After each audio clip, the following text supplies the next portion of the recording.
half and I flipped it in a double. Started out with half and I flipped it in a double. Said time again, we gotta go. Take one, then I dash away from Popo. Yeah. Snakes around my grass, they want my dodo. But I keep a 40, they don't know, no. Got the Henny, you get cocoa. Smoke on Reggie, that's a no-no. Driving slow-mo in the photo.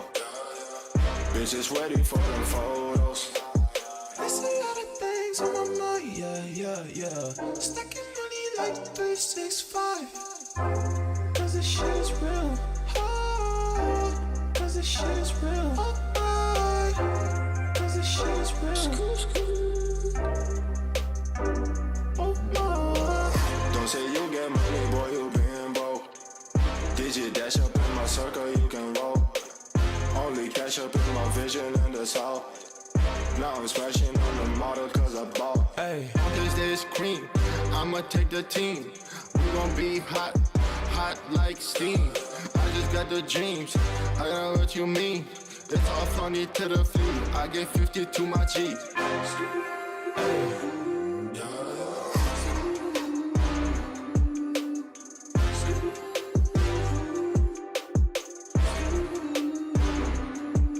Hey.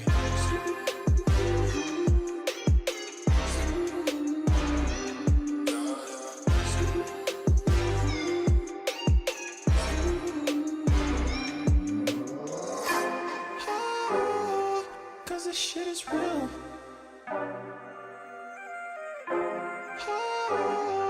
Cause this shit is real.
And welcome back everyone for race 2 of round 10 of the Up and Comers series finale, the Series B finale. My name is Adam Tice, I'm joined by Sam Chapman. Race control tonight is David Johnson. We have Adam Lavis in the background updating points as we go along in the night. We have just completed qualifying for the Toyotas. This is another 30-minute race in the Toyota GR86, which is a very popular car within iRacing itself and also within the GSRC club. As we have completed qualifying just now, we go through and Chung Wong has taken out pole position by just in front of Ben Wood. So a reverse order of the finishing order of the V race. Jonathan Hooper is P3, great effort by Jonathan, who would have finished below where he would have wanted to in the V race. Sean Rees 4, Justin Cotter 5, excellent effort from Justin. Greg Paget 6, Brendan Nealon 7, Adam Johnson 8. As the guys go away, I get caught behind once again. Caught off guard a little bit there. Sorry about that. And great run by Ben Woods. He's had a stellar start. He's already gapped the field to almost a second. He has had a very, very good start. Wong and Reese, the championship combatants, very close together with Jonathan Hooper in the Red Bull livery close behind. Then there's a big gaggle of cars: Nealon, Paget, Cotter, Johnson, Bryan, Edwards, Soper, and Latter, with Timothy Andrew bringing up the rear of the field. Sam, back, tidying up just a couple of broadcast issues at the back end, but we made it, we're here, and should be another good 30-minute racing. Yep, hopefully Optus is supporting me with mobile internet at the moment, so let's see if that works better than that we all know and love. But interesting to see the two boys up the front again, Woods and Wong. Woods having a pretty good run so far tonight, not to be mockery, touch wood. And then our other championship rival Reese sitting just behind, I think his friend Wong as well. I think they know each other. Yeah, that's a fairly clean start for the boys, and 86s are a lot of fun. So 6-minute race. Yeah, you're right, and I'm sure we will. The guys were fairly well behaved last race. Only one incident that race control needed to adjudicate. But going back to last week, I remember race 2 last week was chaos all around, but the guys have certainly committed to clean racing so far. We are coming up to lap number 2. As we said, this is a 30-minute race, as will be the Mustang race following this one. Ben Woods, as we would expect, was setting the fastest lap so far, 157.534, but no longer a 1 second lead. He has Wong right on his tail, but it is a very, very close gaggle. A little wide there. I think Wong's just stuck his nose in, but he's going to be on the outside of whatever Honda's called now that we've forgotten. So I was going to say, there's a new Aussie rider it's named after him, I'm pretty sure. I can't remember his name. is it Stoner? Stoner, yeah. Casey Stoner. So there's another one. There's another one after that. Yeah, most recent. I can't remember his name. But anyway, that's my bad. How are we looking here? Very close. So it's a battle of 5 at this point, then a battle of 4. So it's the guys you would expect to be up the front: Woods, Wong, Reese, Hooper, Nealon, but only a 1.5 second gap to then the Bryan, Paget, Edwards, and Johnson, and then a 2 second gap to Michael Latter. A little bit of different driving style from the these 86s, Sam. Guys can be a little bit more liberal, should I say, with the bumping and trying to make room for each other. But no doubt they'll certainly keep an eye on what each other is doing. And it'll be interesting to see how this progresses as we see Sean Reese making a move on the outside to keep 3 wide. He is triple one, just dives into the back there. And just FYI, Jimmy, you still got the music going in there. Oh, there we go. Let's have a look. I reckon you'll be able to hear the car noises once we get rid of the tunes, because they should. You should be able to hear them once I turn off all the doofs. But yeah, these 2 front guys. Hooper's latched onto the end as well with the fastest lap so far of 47.3. They're not giving up. They're certainly giving it a fight. Yeah, and you're right. And they're much with the V. Sometimes you feel like you're driving a little on ice. You're just trying to keep it right on that edge. Where it sort of stays together, but it can feel sort of a little bit dicey, a bit of an ice skate. With these, you sort of really throw them about. They've got very soft suspension, really grippy tyres actually, for how quick they are. and are pretty forgiving in most formats of setup. You know, with a bit of ABS and a bit of traction control, and not you know, enough grip, but not absurd amounts. So you know, not huge curbs or anything around PI or anything like that to turn them off. Not only a few really large braking zones. They do slipstream well too, as we've already seen. Look at these guys going back and forth. They're treating them like V's at this point in that respect, but keeping it clean so far as well. As Sean Rees looks to make it 3 wide again. He's playing with fire. He doesn't want to give this up. No, he doesn't. He is second. Well, before the first race, he was second in the championship, and he'd be looking to make amends for the unfortunate errors in the V race. As we have David Johnson in the comm box with us, Dave's doing race control tonight, filling in for Trent Lavis, who's hasn't been able to participate throughout this series. David, welcome. Only kind of one incident to speak of during the V race, and the guys seem to have kept it pretty quiet so far. And I'm sure you're looking forward to a quiet night yourself. Yeah, you watch us absolutely jinx it now. It's all about to explode. But that was really on purpose. We want the broadcast. Yeah, trying to spice it up. Absolutely. Nothing happening at all. It's all great driving. No, look, it's been really interesting to watch. Every time I've tuned in and watched a few, even when we weren't broadcasting, just in the server, because I really like the way the guys go about it. And the front three, for the front three we're seeing here, have been showing some of their skills all season. So really enjoying that, and really interesting to watch. Watch Ben Woods do his work right between the two of them, knowing that he's in the middle of the championship fight, but pretty keen to do his own good work as well. It's always interesting, and I always like to keep an eye on who's in the Discord having a chat to each other while they're racing, and I feel like that might be pretty indicative of the who's taking it seriously tonight, because I can see Ben's in there. No Sean, no Chuk. They're all eyes forward doing their thing. Yep, absolutely.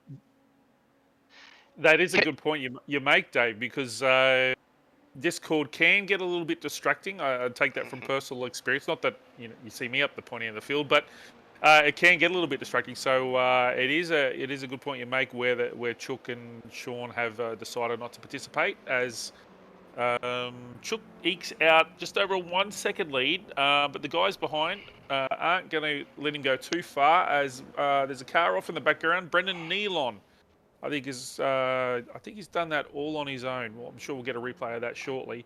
We see Woods, Reese, and Hooper. Hopefully they can utilise the skills of each other to not let Chuk get too far ahead, because Chuk is the type of guy, once he gets in front, I'm sure he doesn't look in the rear view at all and has all eyes forward. Absolutely, yeah. Well, we've seen him do that a few times, not only in other series as well, whether it's production cars or I think did he sweep the Pro-Am series last night or come second? I think he was pretty close in the GT3s. So he's certainly proven his ability to perform under pressure, which is an admirable trait in its own right. It's quite a difficult thing to do at times. As we have on screen, Brendan Soper and then two teammates, Justin Cotter and Michael Ladder, who are having pretty good nights tonight. Actually, Justin and Michael, they'd be pretty impressed with how they've gone, and particularly over the series as we jump back to the lead. Well, this is actually for second place, so Wong will be looking in his mirrors going, unreal guys, yeah, keep fighting. This is Ripper. I'm out to close to a 3-second lead now, while Woods and Rees are really dicing back here. There is an aspect, I'm not sure what the track temp is tonight. Let me get it up, because we didn't do the track info as we came in. So the temperature's 20, track temp's 22. Okay, so pretty easy on the guys tonight on that front. But over 30 minutes, there's they do tend to slow down a little bit on the tyres. These cars, not They don't completely drop off, but it will play some impact and can sort of extend your braking zones towards the end of the stint. They can. And David, with yourself, just on a personal level, we've had the Vs, we've got the Toyotas on screen at the moment, we've got the Mustangs coming up. For yourself, David, is there a personal favourite of yours to drive? Yeah, this would be the one. The Vs, it all happens too quick for me. Like you saw it with our little pile up we had in the last race. Once it goes wrong, it just all happens before you can blink, and I'm too slow for that. So, no, I think I've thrown this thing around the Nürburgring a few times just for fun, and I think it's it's a good little car to have a bit of fun with. Isn't it funny that the Vs are the ones that you need to be the quickest for? The slowest car in the city. Yeah, the one that feels like you're going 10k an hour down the straight, and it's you're going 10k an hour until the 5 cars in front of you get tangled up, and then you blink and you're 10 meters in the air. So I think and then you see John Merritt somehow from 9th to 2nd, and you go, okay, that was a blocked track. How did we do this? But I don't know if you caught it or if we can have a look at the sneaky replay, but the one I really admire, and he's done it every time I've watched him in this series, is the way Ben Woods fires that Toyota off the grid. He was about 5 lengths clear by turn 1, I think. Yeah, it was a brilliant start. Let's see what we can do.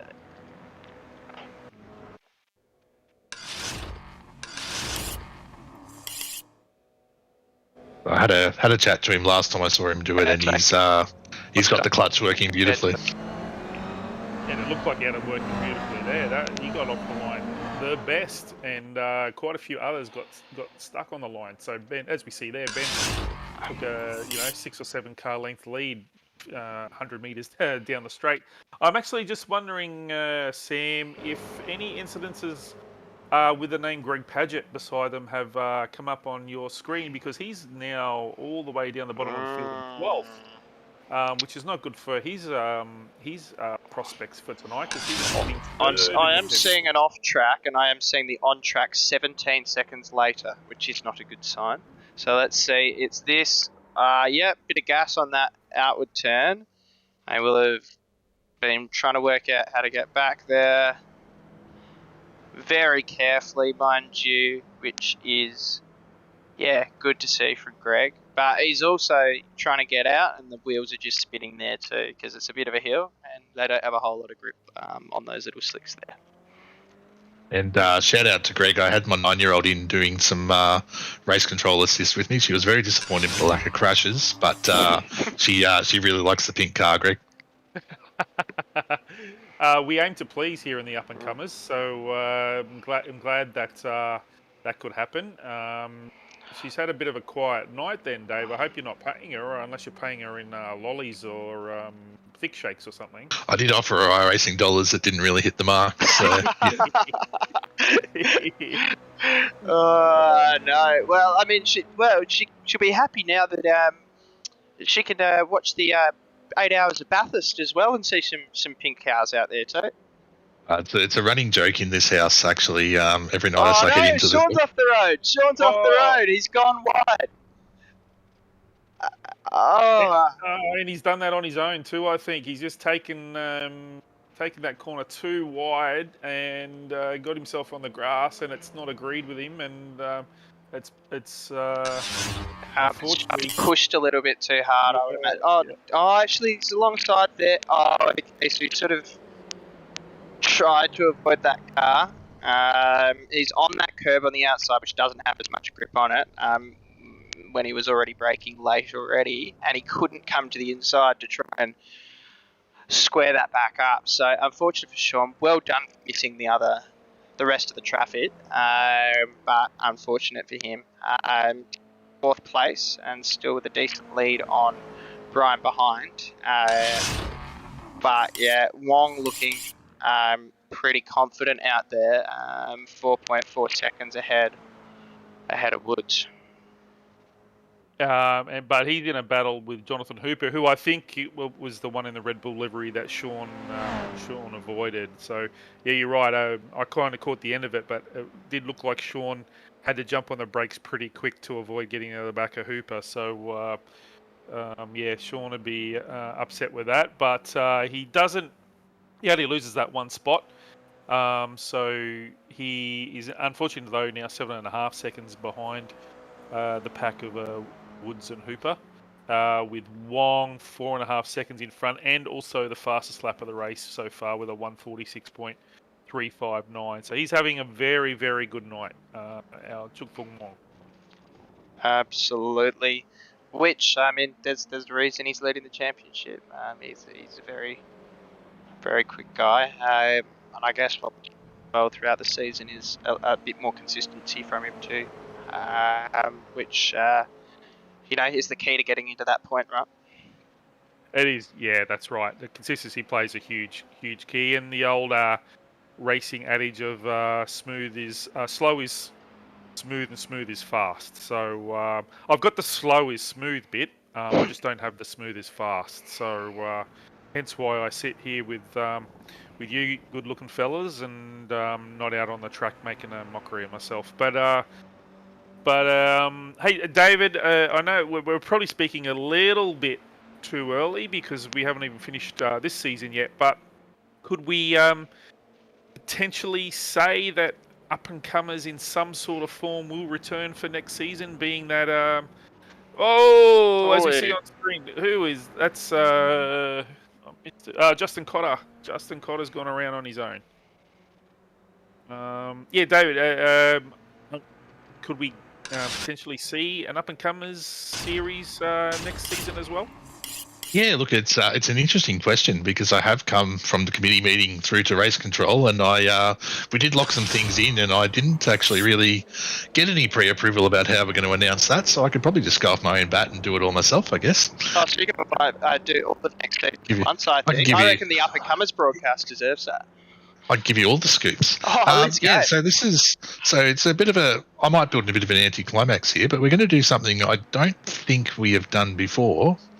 And that thing that we're going to do before is essentially leave it unchanged and go around again.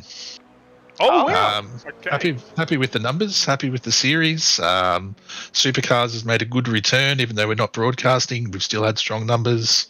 GT3 will always be GT3. The GT4 numbers have been outstanding. In fact, GT4 numbers have been so good. It's a 50-50. We don't want to mess with a winning formula, but the numbers are nearly good enough for it to have its own spot as a feature race. But we'll leave it where it is because it's working.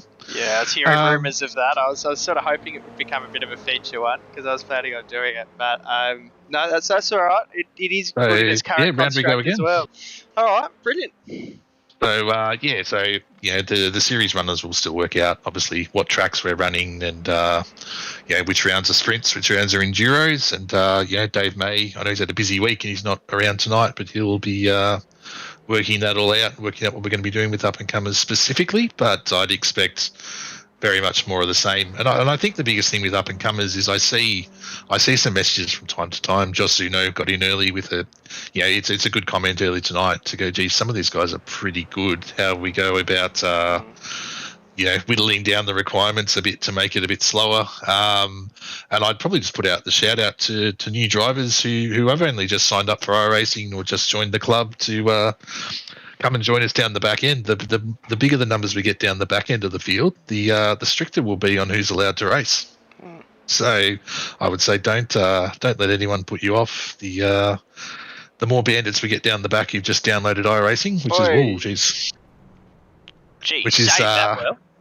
is where I started. The first race I did with gents was in up and comers. We had a virtual safety car. I just downloaded iRacing and didn't know how the radio worked, so I just kept the foot flat, gained about 10 spots, and that was a good way to come and learn, right? So up and comers will still be there as an avenue for people to come and have a go. And there is no reason why you can't sign up for iRacing, sign up to gents the next day, and come and dip your toe in league racing without having to be for the sheep stations.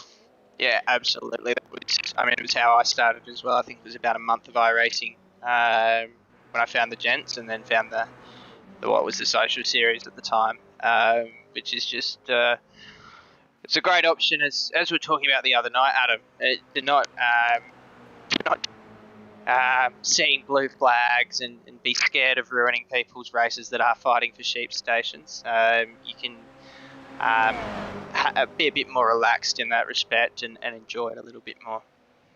Yeah, that's right. And I know personally for me, I know I joke a little bit about how slow I am sometimes, but it is, it does get, when you're in like the GT3s or the V8 supercars, and you kind of get in a bit of a tangle, or you just simply slow, you do end up spending half your race chasing yourself out of the way of the blue flags because the leaders are so quick, and it does end up getting a little bit disheartening. But it's all a learning curve. It's all a learning process. And like you gentlemen, I started in the social series as well, and that's where you tend not to get the blue flags because it is a fairly even field, even starting point. I mean, the I rating limit is under 1400, which seems to be a pretty fair number to have guys of equal ability. And you do get your standouts, and you do get those guys who are naturally gifted, and then you get guys like myself who join for the fun of it. Also want to have a good game, join a good league, which GSRC definitely is, and have some good, clean, competitive racing. So I think Up and Comers is great for the competitiveness of the ability of those around you when you're not setting the world on fire at all. Absolutely, and I've always liked that it is a little bit diverse as well. It's you try a few different cars, different tracks, that sort of thing. They sort of change it up each season. But there's a little bit of randomness to it, similar in a way to the production cars this season, which I've enjoyed a lot too. Yeah, and I think also one of the things I do like about the Up and Comers is it is the only series in the club where it's a full reverse grid, the whole field in the second race. So I know some people might not like it, but I actually think that's pretty cool because it does give the guys that aren't as quick a taste of what it's like being up the front. It does scare the bejeebies out of you sometimes, but especially because it means you were last in the previous race. So the full reverse, because they, as we saw last week, can throw up a bit of some interesting conclusion. As we see Adam Johnson go off the track there, unfortunately. Those two were having a brilliant battle, Ladder and Johnson there. They were. So unfortunate to sort of finish like that. Hooper and Woods as well, having that brilliant battle up ahead too, going back and forth. But going back to your comments, Sam, about you do finish last in the first race, but you get to tell your mates at the barbecue that you started on pole position in the second race. So you want to get bragging rights too. So. Well, that's just it. You just show them that 10-second clip of you starting off on the second race. That's it. Yeah.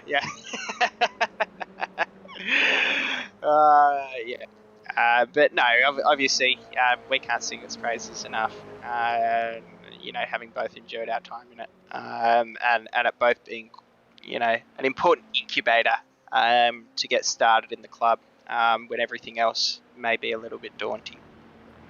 And I know Trent Lavis is normally race control, and he hasn't been available for a bit of the season due to work commitments and other things. But he is also available for coaching in the server as practice is on, and that's just something he does off his own bat, and that's significant of the club, where there are guys within the club that are willing to share setups, share driving tips. Kind of jump in the car with you and give you tips on braking and all that sort of thing. So I think it also builds camaraderie as well. You get to learn who you race with, and you're definitely not stuck to just up and comers. You can jump in the V8s or you can jump in any series really, and apply your trade against the faster cars. And and that's just, and especially as well in those series that have splits, right? You got the GT3. It used to have 3 splits, but now to 2, and supercars, Porsches I think are all in 1. But that gives you a little bit more of a chance once again, because to not have blue flags or fear of ruining someone else's race, if you're not quite as confident. in the vehicles in general, or in that particular vehicle, or around that particular track. It could be anything. You might be very confident in some vehicles, and be like me, and you hop in a supercar, and you're ready to hit a wall just about immediately. Which might happen tonight, because I think supercars are at Detroit Belle Isle tomorrow night. So it's oh goodness me. yeah. So that might in itself breed a bit of carnage. But Yes. anyway, there's a race going on at the moment, Sam, and there's less than 5 minutes to go. So. I'm not. Are we able to jump to positions 2 and 3? Whoa, Johnson again. Yeah, no, we can jump to 2 and 3. I've just been letting them go. Woods has been doing a brilliant job in second. He's holding off Hooper for now, but these guys have been having a great back and forward, really clean. Really impressed by Woods tonight. He's shown real class in the way he's been driving. Really consistent. Had really good pace. Has been mixing it up in these battles really, really effectively. Yeah, he has. I agree. He's kind of been the standout for tonight, hasn't he? So, and he's pretty consistent. Loves his racing, and he's also race control as well. Yeah. I can't remember what. I think he does the Porsches actually. Yeah, so I think he's been jumping in race control, which is brilliant. Obviously, we are probably running a little bit lean on race controllers at the moment. So anyone who wants to jump in race control, we're very thankful for, and he's been doing a brilliant job in there too. Good to see him out there. They're doing well. Once again, that sort of stuff is also a good way to sort of, in a way, integrate yourself with the club and sort of understand all the different series, get a really good understanding for the rules, what you can and can't do. And same with, being a steward after the fact, which I was sort of trained on a few weeks ago, and understanding how to interpret the rules as they're written. And because for some reason, the way racing is, there's no normal rule book, right? Like there's no every club, every series, everything else has their own way of interpreting the rule book for whatever reason. So you got to understand the club rules club by club, and apply them accordingly. Just to, I know, just between you and me, Sam, do the stewards take bribes at all? Like, if I was to accidentally, create chaos, as Ben just kind of tails it out a bit, he's managed to save it, good save. No bribery involved at all, Sam? Or? Well, no bribery. I will say Ben will hate us after watching that broadcast. That's a pretty key commentator's curse after singing his praises. But they're side by side here. Look at this brilliant battle along the top through past Iberia, going into what is quite a difficult little breaking point. But Hooper pulls back in behind. So yes, I can't speak for the other stewards, but talk to me after the fact and let me know what the bribe is. I can put in some nice commentary for you behind the scenes. Not that they'll probably listen to my commentary. They'll look at it and go, I don't know about this guy's opinion on this, because I think at the end of the day it sort of still gets decided by the head steward, but they take into account commentary of all the other stewards in that process. No, fair enough. And I jest, of course, but I do want to point out that we have, as we're hitting the final lap, I do want to point out really quickly the guys behind the scenes on the committee that keep this club running, and we're very, very grateful that of the sacrifice that they make, their time away from family and personal time that they could be doing other things, but they choose to put on a great club. And we do reap the benefits of that, so we do want to thank everyone behind the scenes. Yeah, absolutely. So we're on our final lap. I did see Barney wave the checkered flag. So Chooks, he's got daylight between himself and Ben Woods and Jonathan Hooper. So we haven't seen much of Chook tonight because he's been all on his lonesome in this race. But it's been a good battle between Ben and Jonathan. Ben's just eked out a bit of a lead now. Obviously, he's realised it's the final lap. and he's looking to cement his spot on the podium. This will certainly give him a huge amount of points, particularly with the unfortunate demise of Greg Padgett. So I'm not seeing any off tracks either, so he may have 0x'd it too. In which case he may have just about tied this up without, a very difficult third race. I believe Adam Lavis will be giving us the live points once we hit the third race. They're sort of irrelevant for now. But given he was coming in with the lead, and so far he would be that round leader, although sort of duking it out with Woods, you probably say as well, who has pulled out 3 seconds on Hooper as they cross the line. Wong doing the fastest lap on the final lap of the race as well, just to put the cherry on top. He's got to be the favourite for the last race, I would imagine. Already championship leader. He's obviously gone into tonight very, very confident, as he should. He's got the ability to be confident. And that might go as 0x. That's it. So we have a final finishing order of Wong, Woods, Hooper, Reese, Brian, Ladder, Nealon, Padgett, and Edwards have just come across the line. We're expecting, and Johnson's come across the line. Soper, Andrew, and then Justin Cotter will round out the field. Pretty commanding win in the end there by Wong, Sam. I'm going to assume that Ben's going to be pretty chuffed with how he's gone tonight, and Jonathan certainly has improved over his V race, so that's a good point for Jonathan as well. Yeah, absolutely. They're all doing a pretty good job tonight. We're seeing some pretty clean racing. No absurdities. But Wong will be very happy with the way he's performing. It looks relatively commanding at this point. But as we said before, Wood's doing very well. Hooper doing very well. Ree's probably having a relatively disappointing night, given he's fighting for that championship and probably sort of watching that slip away at this point. Yeah, I tend to agree. Fourth won't do him any favours, and so he's certainly not out of the podium placings by any stretch of the imagination. But it's probably just a little bit too far for him to pull back what we are going to estimate is a Wong a lead. And definitely likely to be a Wong finish, depending on how his race goes in the Mustang. Still one 30-minute race left, so we can't speak too early. But it's been good for David Johnson to have very little tonight, and from a race control perspective, hopefully he jumps back in and joins us in the Mustang race.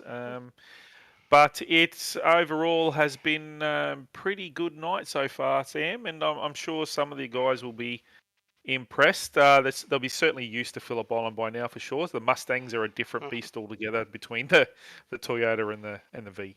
Yeah, the Mustangs are a very different beast. There's a lot of throttle control around Phillip Island that you'll have to play with, and if they're not using the auto box, they'll have to be pretty careful on the clutch and the throttle around those gear changes. It's a very clunky gearbox. It's really difficult to get in gear. It's quicker if you're not using the no clutch shift, but it's very easy to miss a gear and ruin things as you're coming out of a corner or going into one.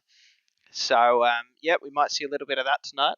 We might see a few people just getting on the gas a little bit too hard after coming out of cars with half or a quarter of the horsepower, because these things they are relatively tricky around PI. I think they've already have we already seen them around Phillip Island recently, I reckon. But they are yes, we saw them in the production cars around Phillip Island recently. And they were tricky for those guys too. So I think we'll see a little bit of fire in this fighter race. And the big question will be, does Wong hold on to what has been a pretty commanding lead and a very very impressive season?